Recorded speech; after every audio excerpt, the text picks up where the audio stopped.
Terima kasih Bang Fasli, Pak Emil, Dipo Alam, ada juga Fahmi Idris, Bang Fahmi, Pak Amri Aziz. Saya terus terang jarang sekali nongol di pertemuan dengan label Minang atau Padang, jarang sekali. Bukan apa-apa, hanya karena kesibukan saja. Nah, tetapi ada karakter dasar dari intelektual dan politisi Minang yang bagus sekali dan harus kita perjuangkan nilai-nilai itu. Pak Emil tadi sudah sampaikan salah satu karakter orang Minang itu kuat sekali. Ya, dia bukan tipe follower, dia tipe leader, tipe transformer, bukan orang yang asal ngikut fashion, ikut arus. Oleh karenanya sering jadi pemimpin, terutama menjelang perang kemerdekaan kita, zaman perjuangan dan tahun 50-an. Nah, yang kedua adalah kuat sekali karakter intelektualnya. Mereka gesit otak, cerdas, banyak membaca, ya, sehingga kader dan karakter intelektualnya sangat tinggi sekali. Yang ketiga, pada dasarnya mereka organizer, orang yang doyan organisasi, kumpulkan kawan, teman, seperjuangan, dan sebagainya.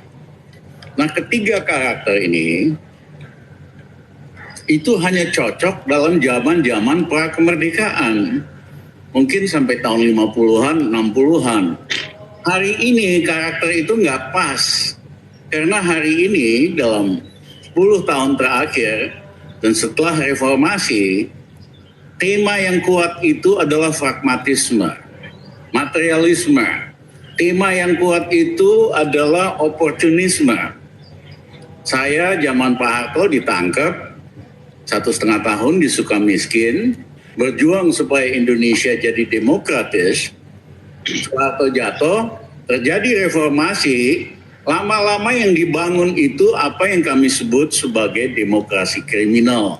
Saya mohon maaf, saya biasa ngomong apa adanya. Ya, 8 tahun yang lalu saya nulis di Jakarta Post tentang Indonesian Criminal Democracy. Redakturnya takut diganti dengan Indonesian distorted demokrasi. Demokrasi yang terdistorsi. Kayak film itu loh. Film sinetron, cinta yang terdistorsi. Padahal yang saya maksudkan itu criminal demokrasi. Dan criminal demokrasi ini faktor uang sangat menentukan. Bung Fasli mau jadi bupati, perlu dapat dukungan 2-3 partai, mesti bayar masing-masing 10 sampai 20 miliar. Jadi gubernur mesti bayar upeti aja, hanya bisa dicalonkan oleh partai, itu 100 sampai 300 miliar kalau gubernur. Presiden, saya tahun 2009 ditawarin oleh 3 partai, Mas Rizal, apapun, dari standar apapun, Mas Rizal pantas jadi presiden. Visi, karakter, integritas. Wah, senang saya didukung. Tapi Mas Rizal perlu logistik. Ya, saya bilang gini aja deh, angkat Rizal Ramli jadi presiden, nanti partai-partai yang dibiayain oleh negara, saudara nggak usah pusing dengan logistik. Mereka bilang, Bang, kita maunya hari ini. Berapa hari ini itu? Satu partai minta 300 miliar. 3 partai itu 900 miliar. Tahun 2019 tarifnya 1,5 triliun. Inilah yang mengakibatkan akhirnya yang memilih itu cukong-cukong dulu. Ya, baru ditawarkan kepada masyarakat, dibantu PR-nya, dibantu publik opininya, dibantu surveinya. Tapi yang milih ini cukong-cukong dulu. Inilah yang merusak demokrasi Indonesia. Begitu dia jadi pemimpin, dia lupa tujuan untuk memajukan bangsa dan lupa tujuan untuk meningkatkan kemakmuran. Nah, dalam konteks demokrasi super pragmatis dan kriminal ini, mohon maaf, intelektual politisi Minang kurang cocok. Ya, Karena masih ada tata nilai, masih ada intelektualitas, tidak ada idealismenya, tidak pragmatis. Nggak cocok. Jadi lingkungan strategisnya ini nggak sehat. Nah kalau menurut kami ini dulu yang kita ubah, yaitu kita hapuskan threshold dari yang ada sekarang 0% aja. Nah, sebulan yang lalu saya datang ke KPK, ketemu dengan 2 komisariat KPK sama 2 direktur. Saya minta the motherhood of corruption di Indonesia is political corruption. Motherhood dari korupsi yang sesungguhnya di Indonesia adalah korupsi politik. Saya minta KPK, dia bilang, supaya mulai lihat kasus-kasus soal money politik ini. Mereka bilang, Pak Ramli, kita kebetulan aja nih, seminggu yang lalu kita tangkap bupati dari Kalimantan Timur dan istrinya ketua DPRD. Dia udah jadi gubernur, bupati, dia kepengen maju lagi.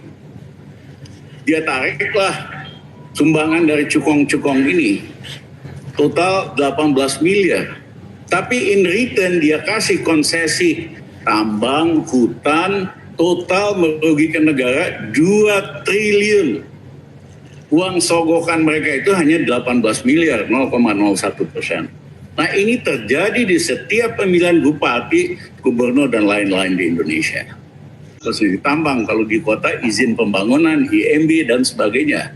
420 kali 500 miliar, hampir 200 triliun kerugian negara.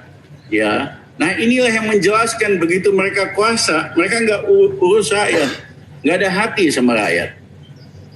Nah menurut saya mari kalau mau dorong politisi Minang, mari kita hancurkan dulu sistem threshold ini jadi 0. Sehingga siapapun bisa jadi bupati dan lain-lain. Politik itu, political party dibiayai negara, biasa itu di Eropa kayak begitu, di Australia, di New Zealand. Sehingga rule of money politik kita hancurkan. Nah barulah tokoh-tokoh dari Minang bisa berjaya karena ada karakter, tinggal jual ide tentang visi, ya, dan lain-lainnya, bukan modal uang atau ada cukongnya. Rata-rata ini ada cukongnya semua nih. Jadi saya percaya kalau the new era is going to come, kita akan rontokkan sistem threshold ini nggak lama lagi, ya, sehingga siapapun bisa jadi pemimpin.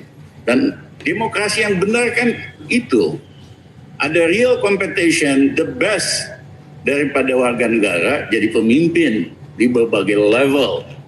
Nah, money politik menghancurkan competition yang real. Yang terjadi competition di antara cukong atau siapa sebaliknya. Nah, saya minta kawan-kawan yang muda-muda dan senior-senior sini, mari kita ubah demokrasi kriminal ini dengan demokrasi yang amanah dan good governance. Karena kalau enggak, no way Indonesia bisa maju. Apalagi ini belakangan ada nepotisme yang luar biasa sekali. Saya kemarin bilang di TV, saya minta Pak Jokowi narik itu si Gibran sama si Bobi, jangan ikut. Karena nggak lucu.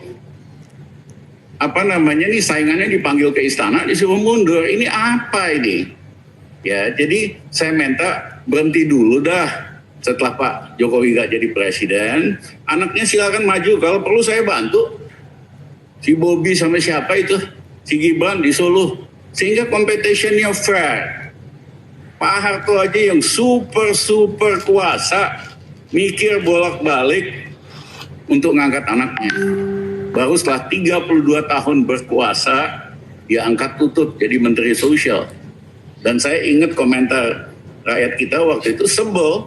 Itu juga salah satu faktor yang mendorong kejatuhan Pak Harto dari banyak faktor lain.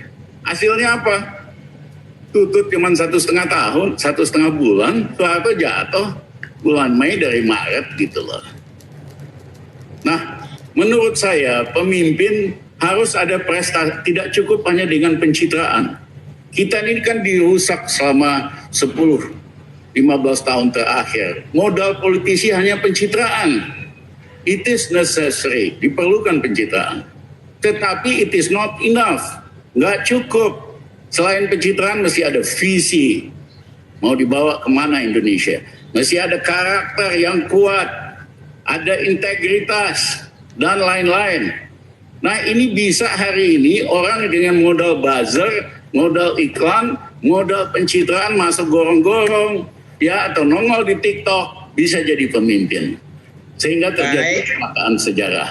Jadi mohon maaf Pak Basri, saya kepanjangan. Tidak apa-apa, bagus. Ya, tapi esensinya kalau kita mau dorong politik di Minang, mereka itu punya karakter, punya brain dan intelektualitas dan organizer.